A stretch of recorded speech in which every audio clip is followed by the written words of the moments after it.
Hi, I'm Mike. I'm the CMO and co-founder of Podcast.co. So we produce and distribute podcasts for brands, agencies and influencers, and we work with people like Samsung, Rock Nation and IFL TV. And just to give you a bit of context, I am actually supposed to be in Copenhagen today giving you this talk in person. But unfortunately, on my way to the airport this morning, I was involved in a car crash, and so I wasn't able to get my flight. So I've decided to do this as a video presentation, so no one's left in the lurch, and you can still get to see the talk. But just to let you know, the building next door to our building is currently being knocked down. So if you hear lots of banging and clashing whilst I'm talking, that's the reason why. But hopefully it shouldn't be too much of a problem, and we should just be able to kind of roll through things pretty fluidly. So today, I'm going to be talking about the rise of passive audio consumption and what podcasting is going to look like next year and in the future. So from our ancestors sitting around the campfire to today, when we're binge watching the latest Netflix series, humans have always loved listening to stories. It's baked into our DNA. Stories have got us where we are today. According to the anthropologist Dan Smith, throughout the course of human evolution, we've used stories to share knowledge, broadcast group norms, and promote cooperation. Now, for this reason, in early hunter-gatherer societies, the best storytellers tended to have the highest social standing. And if you think about that within a modern context, from stand-ups to musicians, it's still pretty much true today. The timeless power of storytelling is fundamental to the modern success of podcasting. So, what is it that makes listening to a good story so engaging? Audio is the medium that humans are most naturally wired for. We've been listening for thousands of years, long before we invented the concept of reading and writing. Listening is an effortless and soothing, comforting activity. It gives us more nuance and depth than writing ever could. And when we listen to a podcast, subtext and unspoken emotion add layers of understanding which capture our attention and draw us in. We're able to conjure up vivid imagery and create a production in our own mind. As we become regular listeners, we form close connections with the podcast hosts themselves, and in many cases, we can start to feel as though we actually know them. We learn their tastes, their tics, the phrases that they overuse, and we kind of become friends in a non-creepy way. And herein lies the true value of podcasting. The ability to connect with listeners personally and earn their trust on a deep emotional level. Podcasting allows people to share their unique value in a natural and authentic way. Expressing your personality in written words can be kind of difficult. And video production can be time-consuming and costly. So podcasting represents quite a happy middle ground. Hosts can easily present themselves in a genuine and relatable way without all of the added workload of video production. Now, if you've got two options to get your message across, video or podcasts, podcasting is increasingly becoming the go-to choice because it's easier to make something sound good than it is to make it look good, unless you've got a videographer helping you like I have right now. Ultimately, everyone has a message that they want to share with the world, and podcasting is the perfect medium for that. So it's not surprising that in 2019, increasing numbers of people and brands are using podcasts to amplify their voice and spread their message further. Now, I'm not going to stand here and show you slide after slide of facts and figures showing the growth of the podcasting industry, because I think at this point, it's fair to say about 100% of podcasting statistics are a bit repetitive. If you've seen them once, you've seen them a million times. So, what's no longer in doubt is that audiences are growing. Thousands of podcasts are being created every day. And, the advertising money is really beginning to flow in. Like veganism and electric cars, the whole industry is on this huge upward trajectory. So instead of you showing lots of hockey stick shaped graphs, I thought it'd be much more interesting to explore the reasons why podcasting is booming right now. So first, let's look at things from a technical perspective. As well as transforming society and culture on pretty much every level, podcasting wouldn't be where it is today without smartphones. Now, to understand, if you cast your mind back to the era of the iPod, which is obviously one of the most iconic bits of tech ever created, and as the name implies, it was obviously the iPod that gave birth to podcasting as we know it. Back then, podcast listeners tended to come from a fairly small group of tech-savvy audio enthusiasts. Why was that? Well, mostly it's because you had to continually source, download, and then transfer your files across to your iPod, which, wasn't necessarily difficult to do, but it was a bit of an inconvenience, and most people just couldn't be bothered, basically. So listening to radio in comparison was a lot less demanding and easy to do. But then along came smartphones, 4G, and streaming services, and obviously everything suddenly changed. Podcast listening suddenly got very easy. And with iPhone sales shooting up, the world, waved goodbye to the iPod Classic in around 2014, I think, because there was just no demand for devices that can't connect to the internet on the go. In essence, the iPod had to die for podcasting to reach its full potential, I think. So it's not surprising that 2014 was also the year that we saw the arrival of the first really mainstream podcast, Serial. So the show itself was an innovative and brilliant telling of a true crime story. But it was a convergence of other factors that created this perfect storm for it to blow up in the way that it did. Everyone was talking about it. Smartphones made podcasts really convenient, and Serial pushed the medium from the fringes into the mainstream. And it really was, a landmark moment for podcasting. And from that point on, we started to see more and more podcasts drawing in big audiences and gaining widespread cultural recognition. And as happened with Facebook adoption, this tipping point where podcasts crossed over into the mainstream suddenly caused this big uptick in older podcast listeners. Today, we're very much living during a .mom era for podcasting. Now, .mom, if you don't know what that means, it means when something's so mainstream that even your mum knows what it is or uses it. So the growth of smartphones means you've always got a podcast in your pocket, and 4G allows you to access it from anywhere. So whilst listeners have benefited massively from accessibility and convenience, life's also got a lot easier for podcast producers. The growth of the industry has given rise to a lot of different platforms and services like Podcast.co, that are specifically designed to make launching and getting a podcast out to the widest audience possible as easy as it can be. And in the early days, it took a fair bit of technical know-how to record and edit, navigate RSS, and distribute a podcast across all these directories. And for the average person with limited technical ability or no prior experience producing audio, it's easy to imagine how the whole process may have been perceived as a bit intimidating.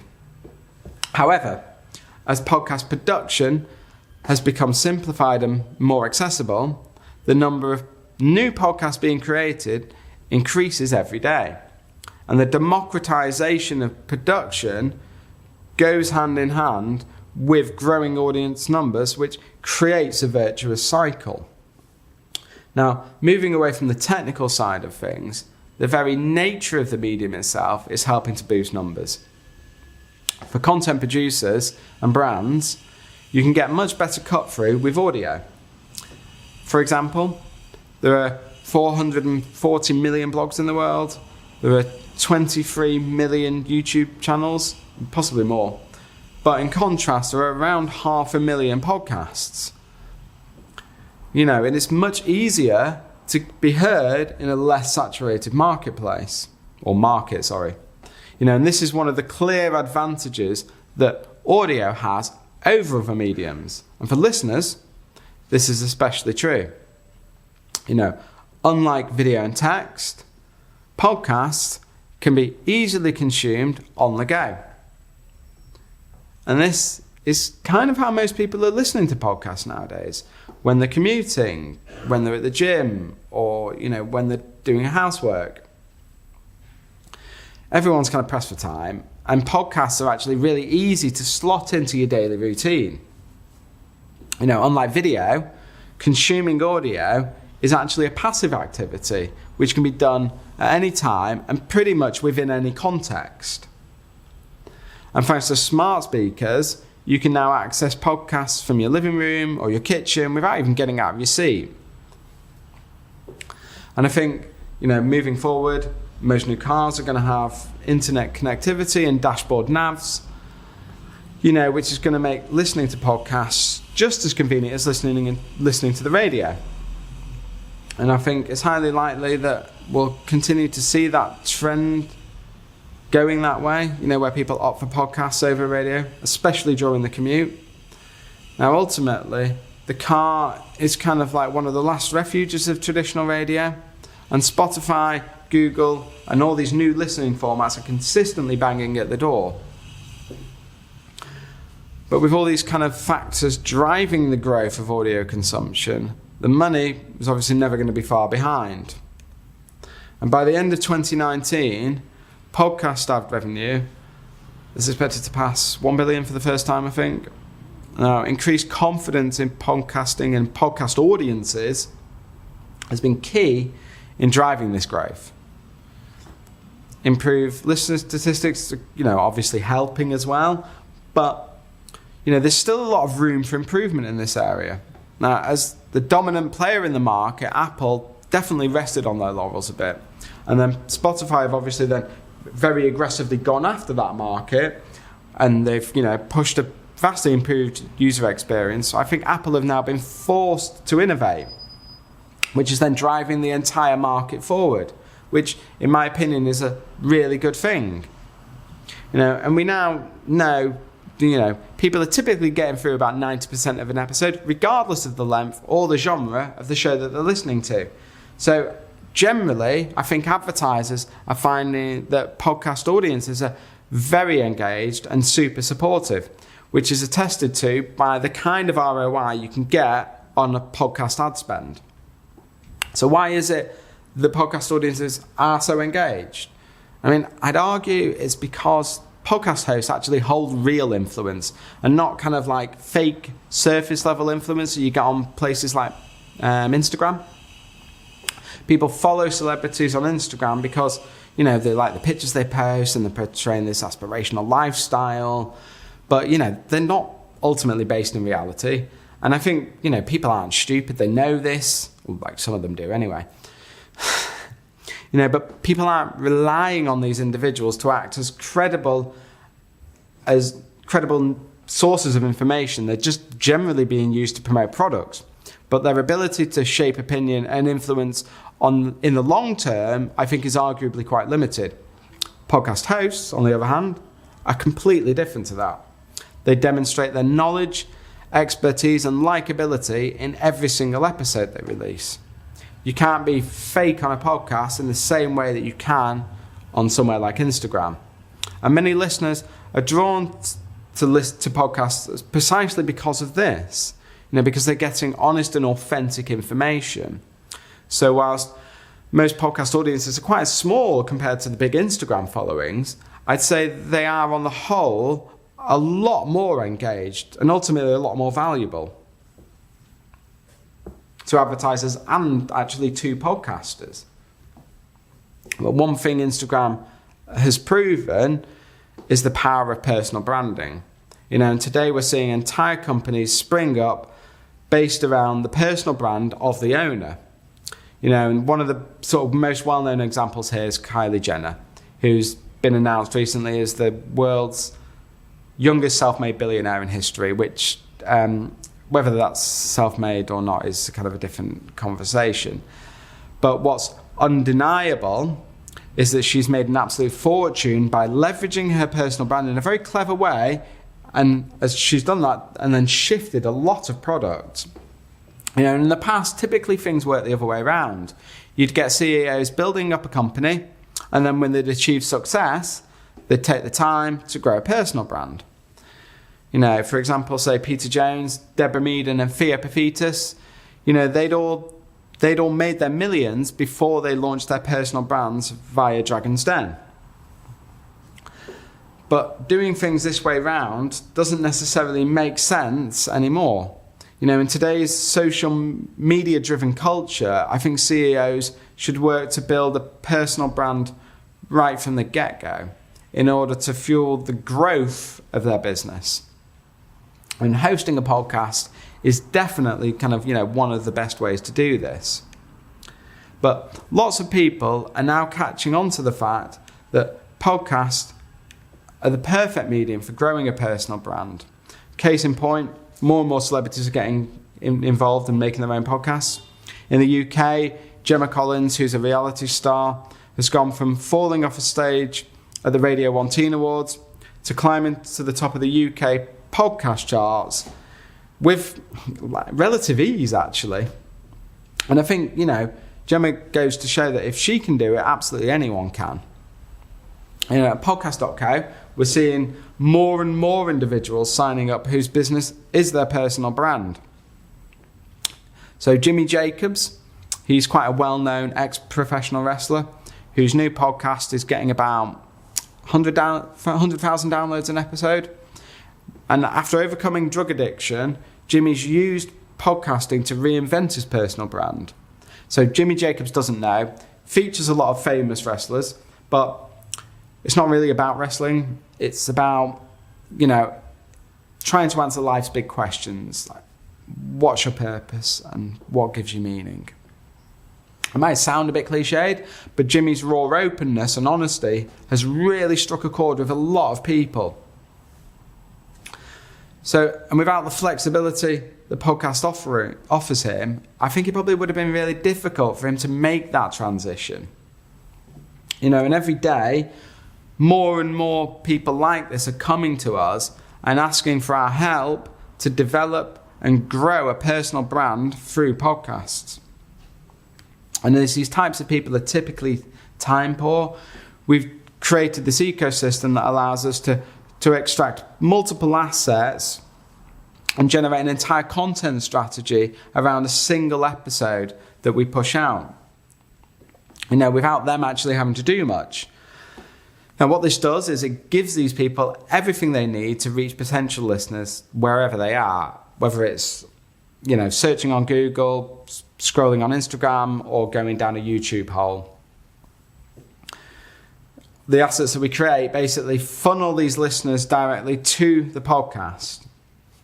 And then from there, we use CTAs throughout the episode to send listeners to landing pages of other destinations where we get more information about them.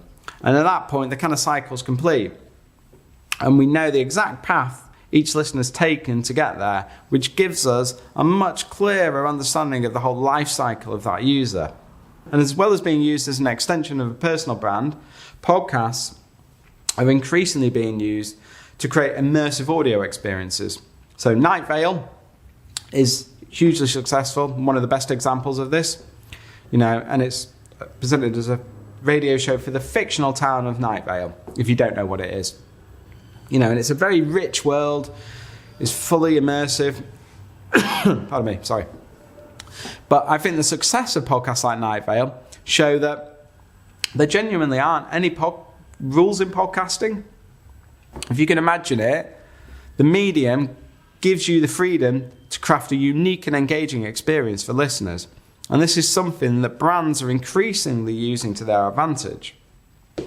There's nothing tying them to the sort of traditional host-guest format anymore.